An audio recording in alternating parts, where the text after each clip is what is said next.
Lah engkau denganku. Hihihitar. Dengarkanlah.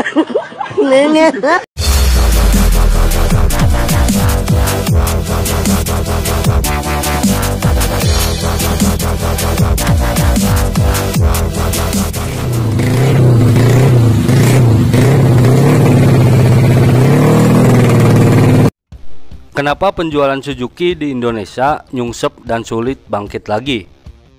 Jika kita mundur ke belakang pada dekade 90-an, kalau ada pabrikan sepeda motor Jepang yang mampu membuat Yamaha merasa ketar-ketir, sudah pasti itu adalah Suzuki. Keduanya terlibat persaingan panas sejak dekade sebelumnya dengan saling menularkan produk-produk ciamik di segmen pasar yang sama. Ketika Yamaha merilis Alpha, Suzuki membalasnya dengan Crystal. Ketika Yamaha mengeluarkan Force One, Suzuki membalasnya dengan Tornado dan seterusnya. Dari pabrikan lain seperti Honda yang dibackingi Astra memang seolah berada di dimensi yang lain, tetapi persaingan untuk memperebutkan posisi kedua jauh lebih menarik. Suzuki baru betul-betul membenamkan Yamaha ketika ia meniru langkah Honda dengan mempensiunkan mesin 2 tak andalannya. Dirilislah sepeda motor bermesin 4 langkah yang dinamai Shogun, yang CDI-nya masih menjadi legenda hingga hari ini. Tak puas dengan kesuksesan Shogun, Suzuki kembali merilis Mesh yang semakin meminggirkan Yamaha dari persaingan. Namun, direksi Yamaha ternyata diisi oleh orang-orang sabar yang meyakini bahwa tak ada badai yang tak berlalu. Sembari menunggu angin surut, mereka meracik ulang strategi di berbagai aspek, seperti menyasar segmen pasar yang sebelumnya dianaktirikan, mengembangkan produk yang sesuai dengan segmen pasar tersebut, dan membuka jaringan dealer baru di berbagai pelosok negeri. Baru pada tahun 2003, Yamaha memungkasi nasib buruknya dengan merilis Mio, motor CVT yang bukan hanya berhasil mengubah selera pasar otomotif tanah air, melainkan juga mendongkel Suzuki dari peta persaingan. Itulah awal mula mendung kelabu yang menyelimuti Suzuki di Indonesia. Penjualan Suzuki semakin merosot dari waktu ke waktu. Seri Hyper Underbone memang masih disukai, tetapi Satria adalah rem yang benar-benar buruk dalam menahan laju kemerosotan Suzuki. Cerita selanjutnya, sebelum dealer sepeda motor Suzuki berguguran, banyak dealer resminya yang menjual perabot rumah tangga dan bahkan sepeda motor pabrikan lain demi sekedar bertahan. Dan orang-orang dengan gembira memberi julukan pada dealer-dealer semacam itu sebagai toserba. Namun, apakah kehadiran Yamaha Mio menjadi satu-satunya penyebab kejatuhan Suzuki di Indonesia? Jika kita menjadikan dekade pertama tahun 2000 sebagai acuan, jawabannya tentu adalah iya. Akan tetapi, Suzuki masih saja memble sampai sekarang, dan karenanya kita perlu mencari penyebab lain. Dan berikut adalah beberapa faktor penyebab menurunnya produk sepeda motor Suzuki di Indonesia yang telah kami rangkum dari beberapa sumber. Nomor 1 adalah telat merespon keinginan pasar. Butuh 3 tahun bagi Suzuki untuk menyadari bahwa mayoritas konsumen menginginkan skuter matic. Pada bulan Agustus tahun 2006, persis 1 pekan setelah Honda merilis Vario, Suzuki meluncurkan pesaing Mio yang diberi nama Spin. Jalan bareng teman-teman, bensin tetap irit, Suzuki Spin 125, lebih irit, lebih gaya. Saat itu, penjualan Suzuki belum sepayah saat ini, sehingga atensi konsumen terhadap peluncuran Spin terlihat cukup besar. Apa sih yang ditonjolkan oleh Spin? Pertama tentu saja mesinnya. Spin memboyong mesin 125 cc paling besar di kelas skuter matic saat itu. Maka tak salah kalau Suzuki menggadang-gadang Spin sebagai pengenyah nasib buruk yang merundungnya selama itu, karena catatan penjualan Suzuki Spin ternyata tak seberkilau antusiasme konsumen saat peluncurannya. Desain spin yang terlalu mirip Mio disebut-sebut sebagai penyebab kegagalannya, dan konsumen juga mencemaskan konsumsi BBM-nya yang dituding boros. Mio yang bermesin 110 cc saja sudah seboros itu, apalagi spin. Apapun penyebabnya, spin gagal total. Seri itu dihentikan 5 tahun kemudian untuk digantikan oleh Next. Kegagalan Suzuki dalam merespon keinginan konsumen kembali ditunjukkan ketika segmen motorsport fairing 250 cc sedang naik daun.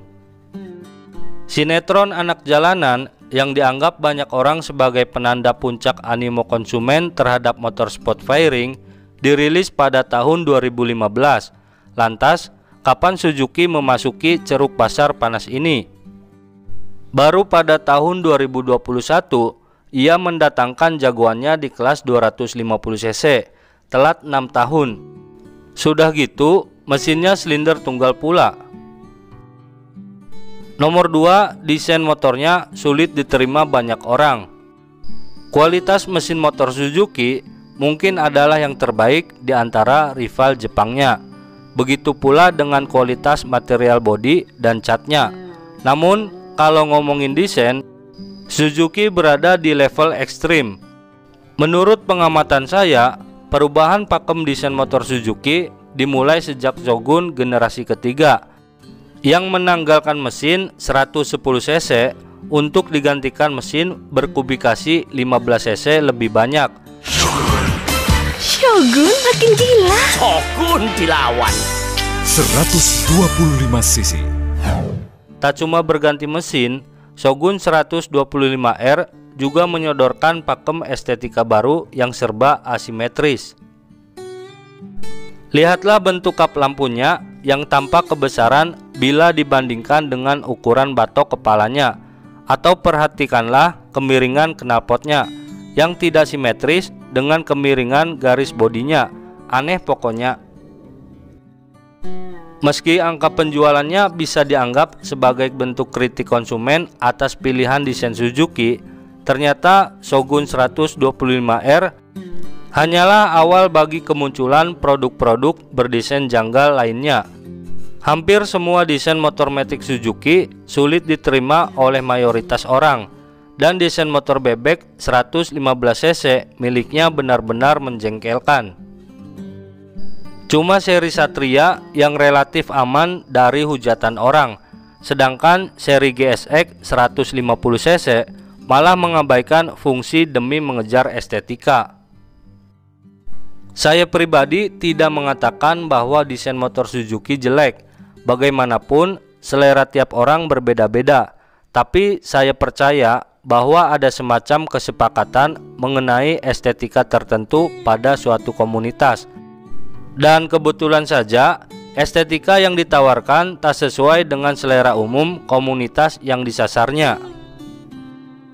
Selera estetika memang tak bisa dipermasalahkan, tetapi kenapa pabrikan semoncer Suzuki gagal mengetahui selera estetika pasar sendiri? Mereka punya cukup sumber daya untuk menjaring informasi mengenai tren yang sedang digandrungi oleh calon konsumennya.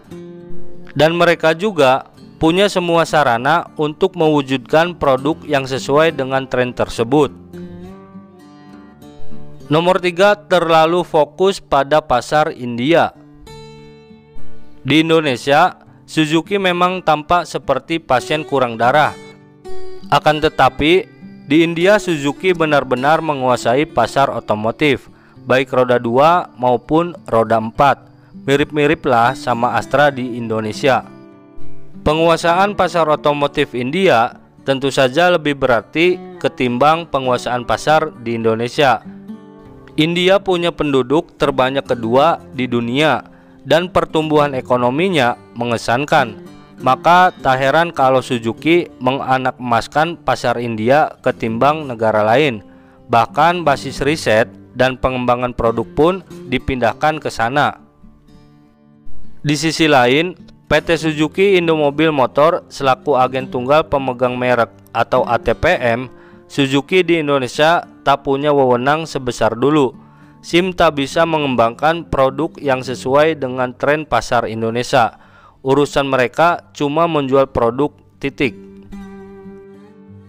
Oleh karena itulah, pasar otomotif Indonesia dibanjiri produk-produk Suzuki yang laris di India, tapi tampak konyol di Indonesia. Pada segmen kendaraan roda 2, SIM memboyong Inazuma dan Gixxer SF250 yang berhasil menjadi bulan-bulanan netizen. Sedangkan di segmen kendaraan roda 4, ada Celerio dan Splash yang bernasib sama. Produk-produk di atas tentu bukan produk yang sepenuhnya buruk, hanya saja mereka gagal memenuhi keinginan konsumen di Indonesia yang tentu berbeda dengan keinginan konsumen di pasar utama Suzuki sana. Di pasar yang kapitalistik, bagaimanapun konsumen selalu benar. Oke teman-teman, itulah 3 penyebab kejatuhan sekaligus penghalang upaya Suzuki untuk merebut kembali posisi terhormat di pasar otomotif tanah air. Tentu ada variabel-variabel lain yang mempengaruhi kondisi penjualan Suzuki di Indonesia hari ini. Tetapi saya pikir percuma saja menuangkannya semua di sini. Oke, bagaimana teman-teman pendapat kalian mengenai hal ini? Silahkan tulis di kolom komentar. Chasing stars and holding you. I can't see the end.